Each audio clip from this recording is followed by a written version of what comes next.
My name is Natalie Carter.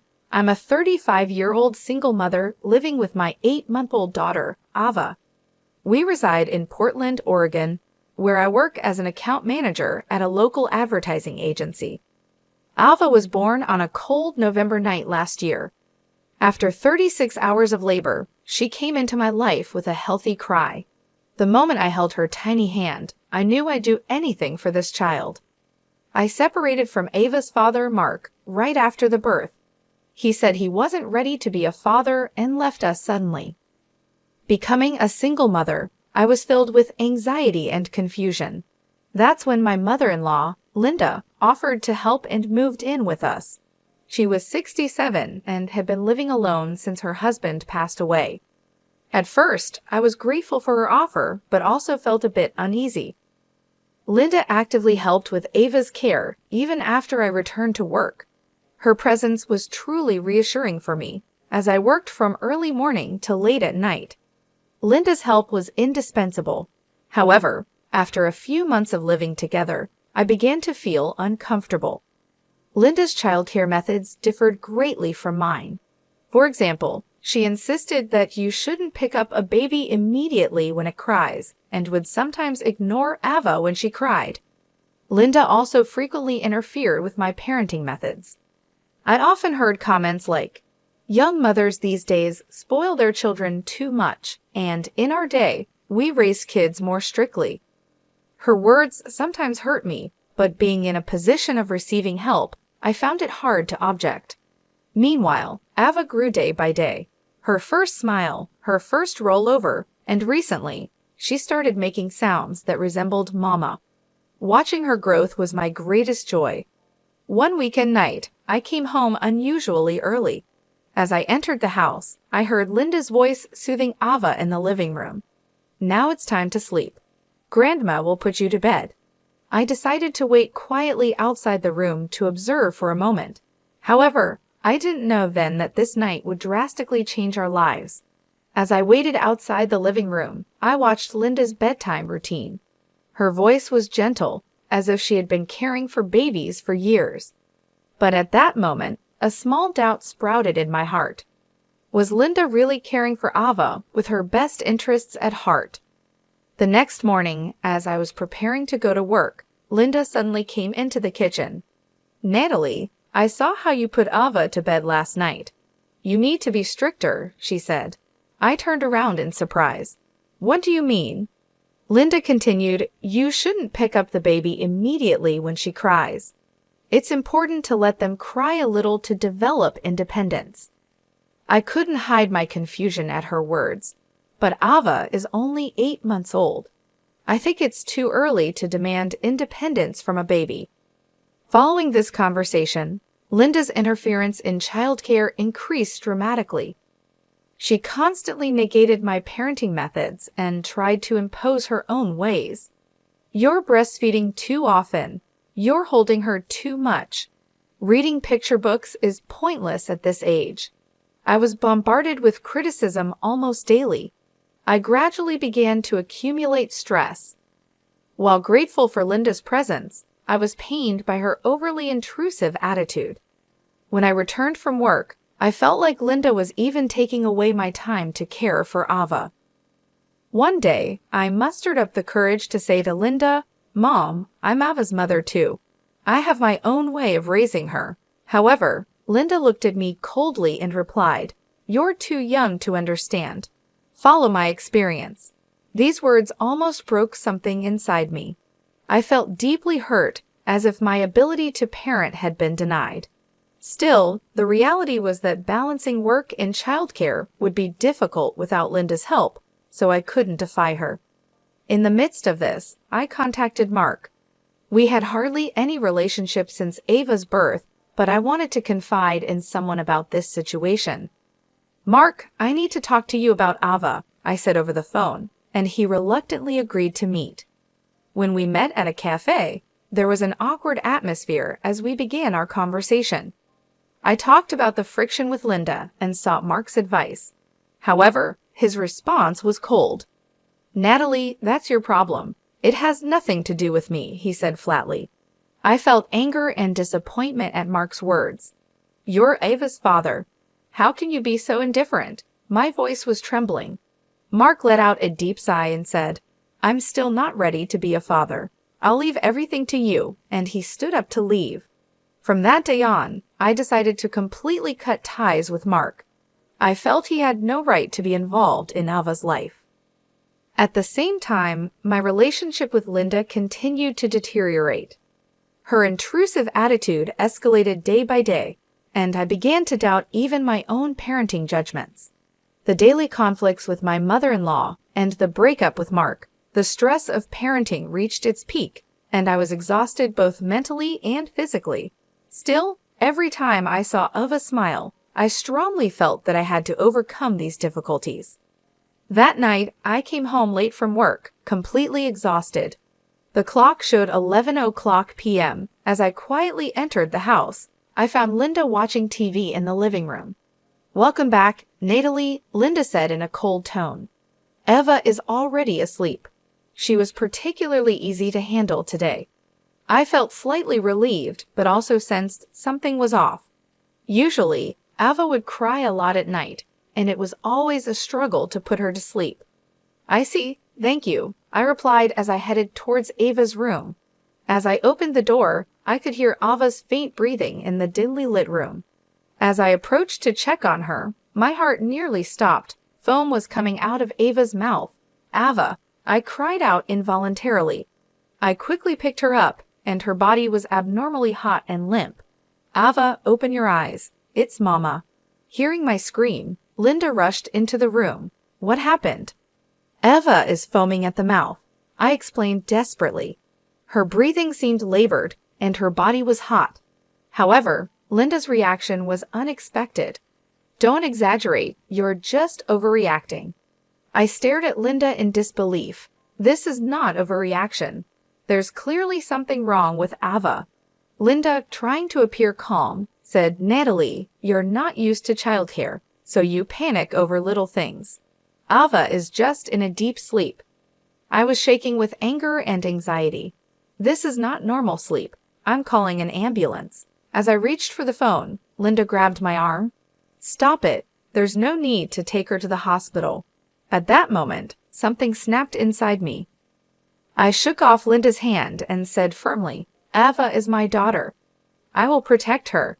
I quickly grabbed my cell phone and dialed 911. "Please help. My baby is foaming at the mouth and seems to be having trouble breathing." I explained while following the operator's instructions and holding Ava close. As the sound of the ambulance siren approached, Linda stood in the corner of the room with a disgruntled expression. "You're really overreacting. By tomorrow, you'll see everything is fine." But I couldn't hear her words. Feeling Ava's small body, hot and trembling in my arms, I was just desperately waiting for the paramedics to arrive. The paramedics arrived and quickly assessed Ava's condition. "We need to transport her to the hospital immediately," they said, and I let out a sigh of relief. As I was about to get into the ambulance, Linda called out, "I'll come with you." I replied without hesitation, "No, thank you. I'll be fine on my own." Linda looked surprised, but I had no time to worry about her feelings. As the ambulance doors closed and we headed to the hospital with sirens blaring, I held Ava's tiny hand tightly. "It's okay, Ava. Mama's here," I whispered. "You're going to be all right." In the ambulance, I reflected on the recent events, Linda's abnormal reaction, Ava's unnatural state, and my own intuition. I had a feeling that something much bigger was lurking beneath the surface. When we arrived at the hospital, Ava was immediately taken to the examination room.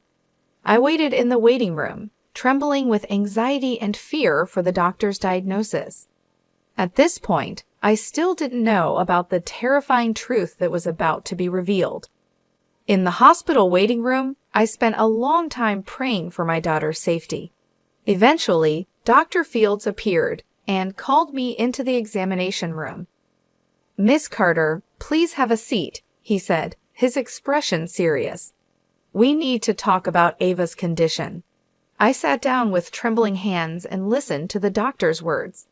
We've got Ava's blood test results. A significant amount of benzodiazepine class drugs was detected in her system. I was at a loss for words. Drugs? But how? I stammered. Dr. Fields continued cautiously. This type of drug is typically used to treat anxiety or insomnia. However, it should never be administered to someone of Ava's age. Her symptoms are clearly due to an overdose. Various thoughts swirled in my head. I couldn't understand how Ava could have ingested such drugs. Ms. Carter, in situations like this, we are obligated to report to Child Protective Services, the doctor said quietly. At those words, I came to my senses. Wait, please. I would never do anything to harm my daughter. There must be some explanation for this. Dr. Fields looked at me with sympathetic eyes. I understand. However, this is a serious situation. Ava's safety must be our top priority. When I returned to the hospital room, my heart ached at the sight of Ava receiving an IV drip. Looking at the tubes connected to her small body, I made a decision. I must uncover the truth behind this. When I got home, Linda was already asleep. I quietly entered Ava's room and started searching for any clues around the crib, in the toy box, inside the dresser, but I found nothing. Suddenly, my eyes turned to Linda's room. It would be an invasion of her privacy, but for Ava's safety, I had no choice.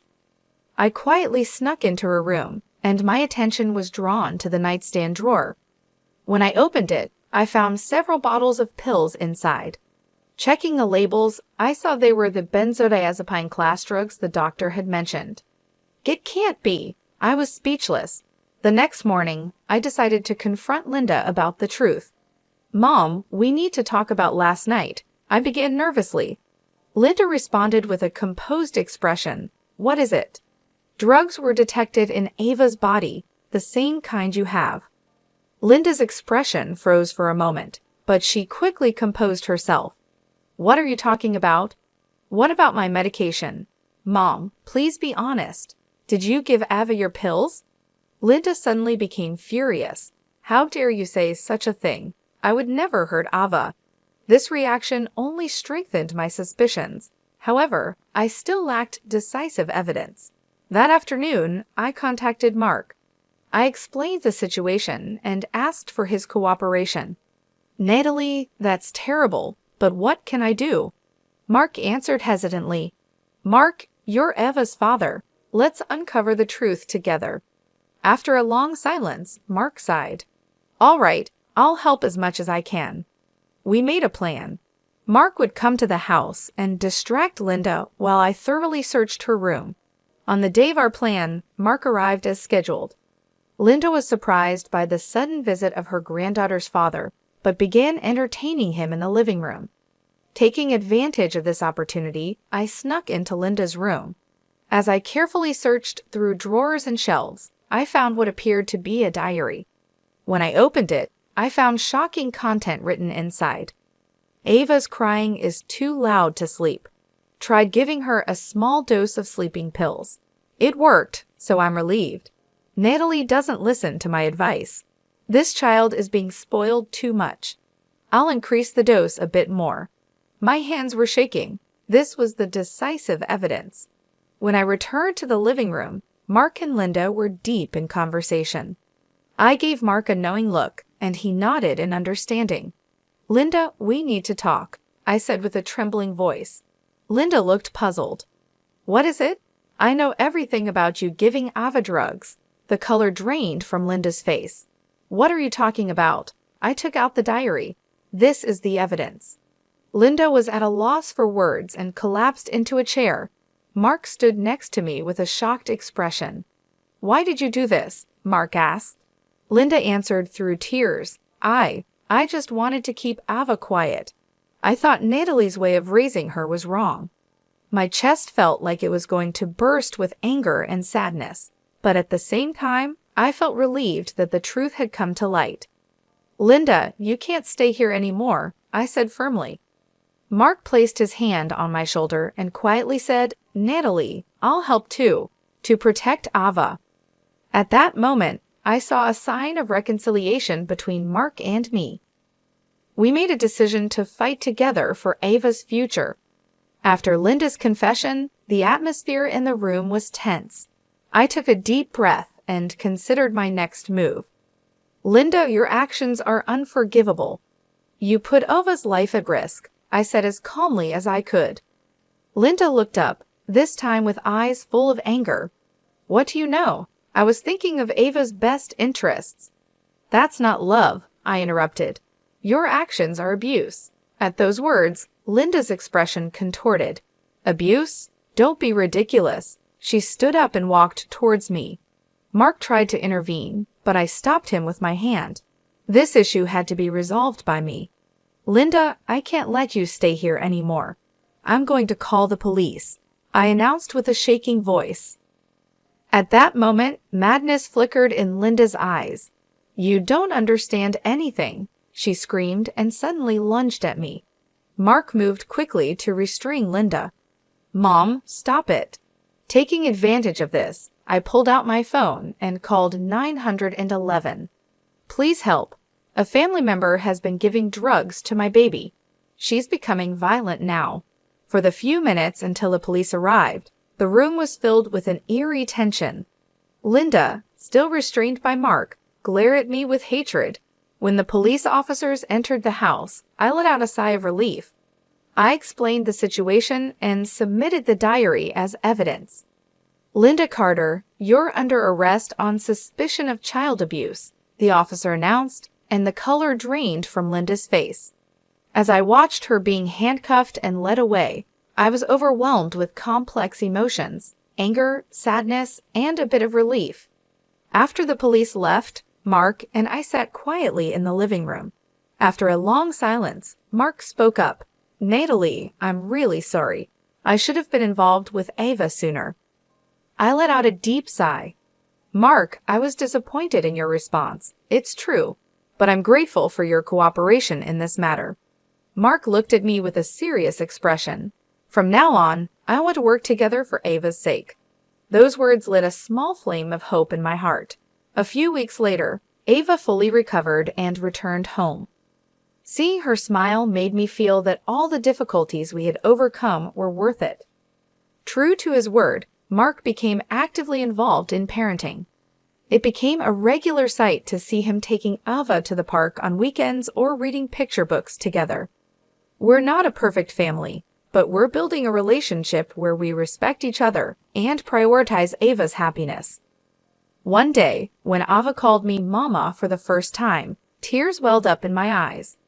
I was filled with gratitude for having overcome the hardships and made it this far. The future looks bright and full of hope. I believe we can surely give Ava the best life possible. With this belief, I continue to move forward. After Linda's arrest, the following weeks were a whirlwind of legal procedures and investigations. Child Protective Services visited frequently, interviewing both Mark and me. They scrutinized every detail of our home life, ensuring that Ava was in a safe and loving environment. During these visits, Mark's support was invaluable. He stood by my side, demonstrating his newfound commitment to being a father. Eventually, Linda pleaded guilty to child endangerment and was sentenced to community service and mandatory counseling. It was a lenient sentence, but at least Ava was safe, and I had taken back control of our lives. I kept thinking about the twisted logic that led Linda to believe she was doing what was best for Ava. That mindset, combined with her overpowering nature, made her a danger to my daughter. I realized that no amount of family history or gratitude for help could justify compromising Ava's safety. As for Mark, he made a genuine effort to change. He began attending parenting classes and therapy sessions to deal with his earlier resistance to fatherhood. Slowly, he earned back my trust. I'm not sure if we'll ever be able to completely repair our relationship, but seeing him become a loving, responsible father for Ava has been more than I could have hoped for. We've established a co-parenting arrangement that works for us, and Ava is thriving. I'm learning to let go of the past and embrace the future, one filled with hope and possibility for my daughter and me. Ava's laughter fills the house, and her smile reminds me every day that standing up for her was the best decision I ever made. Even when the road ahead seems daunting, I know I have the strength to protect my daughter and give her the love and security she deserves. With every new milestone, her first steps, her first words, I feel more confident in our future. We're a family now, not bound by traditional definitions, but by our love and commitment to Ava's happiness. And for me, that's more than enough. I will continue to move forward, putting Ava's well-being above all else and making sure that she grows up in an environment of love, safety, and trust. Whatever challenges we face, we'll face them together. Ava is my world, and I am determined to give her the best life possible, a life free from fear, filled with warmth, and surrounded by people who genuinely care. As I look down at her sleeping peacefully in her crib, I whisper softly, "We've made it, Ava. We're going to be okay. Mama's here, always." With that, I close the chapter on our past and turn toward a future